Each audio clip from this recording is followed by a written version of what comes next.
Each year on the Holocaust Remembrance Day, we come together to remember and to ensure that we will never forget. And I thank Consul General Gill and the Consul Clore for being here and to tell her story about her family. And it's really important for us to understand the great effect that the Holocaust has had upon generations and generations of people. Early on administration in 1990, I started the Holocaust Remembrance Day in Chicago. And I always tell the story because it's important. My son came to me, and he was in high school, and he said, Dad, you know, he's a great history buff, and he said, Dad, people don't know anything about the Holocaust. And of course, he would get up and lecture at school, Ignatius and Carmel about this, and he would talk about the Holocaust, which is really important. And he said, a lot of them people just don't know. They're not studying world history. And he came up with the idea. He said, Dad, I think it'd be a great idea that you shouldn't just have a day of doing something. You should have an education day. And that's how this whole program started. And I thank my son, Patrick. So this is a day in the memory of the victims, in honor of the survivors, in one of the darkest moments in the history of humanity. It is my hope that the tragedy of the Holocaust will be told again and again and again so that our future generations will learn and know about the past. All of us share the responsibility for discouraging discrimination in our society, and we can never take anything for granted. And it's very important to have high school students from around the city, both in public and private schools. It's important to have more and more high school students and even elementary school students come to Holocaust Museum, because it's important to educate them and tell the story continually from another generation, another generation, another generation. And all of society must be constantly vigilant to make sure that prejudice and intolerance never obtain a foothold in our city, our state, and our country, and even the world. As we recognize all too well that hate crimes, crimes against humanity continue to occur all around the world, even today. And that's truly, truly unfortunate.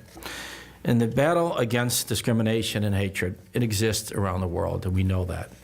And I want to thank the great country, United States of America, State of Israel, and many other countries that stood up dealing with what is taking place in the world about discrimination and hatred and violence in the world.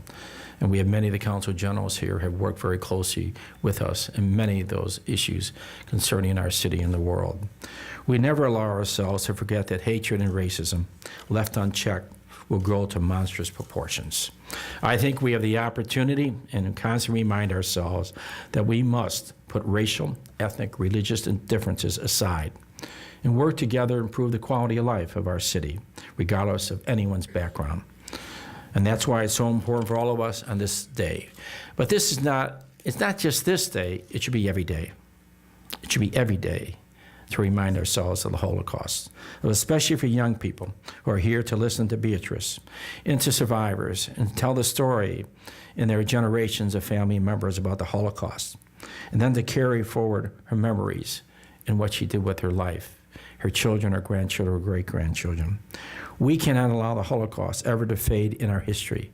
If we do that, then we failed all those who suffered and died because of the Holocaust. Even after all those who experienced it personally, and we have many here throughout Skokie, throughout the city of Chicago, and this country and the world. These days, there are many people who would like to divide us along religious and racial and ethnic lines. We cannot allow that. In memory of all the victims of the Holocaust, in remembrance of all their families and generations of families, we cannot allow that to divide, that story to divide us in our city, in the country, in the world. These recollections of Holocaust are terrifying, but they must be told to another generation. I know it's difficult.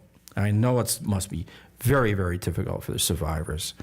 But for our sake, for the sake of generations of young people, these stories must be told. Young people must read history. They must pick up a book and read specifically about a family and how a group of people intentionally tried to destroy the whole history of the Jewish community or those families, taking their family members, anything that recalls a history to destroy try to basically wipe out completely the history of the family.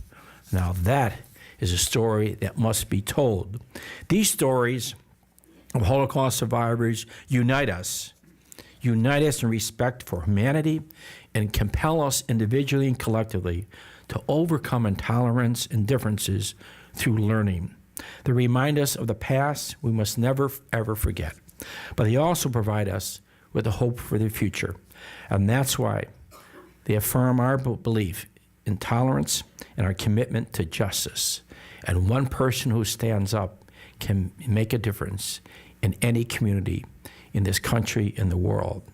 And we have I believe, a moral responsibility as parents, as individual citizens of this great world, to tell the story, to remind the story, and read the story to our children, our grandchildren, and future generations about the Holocaust.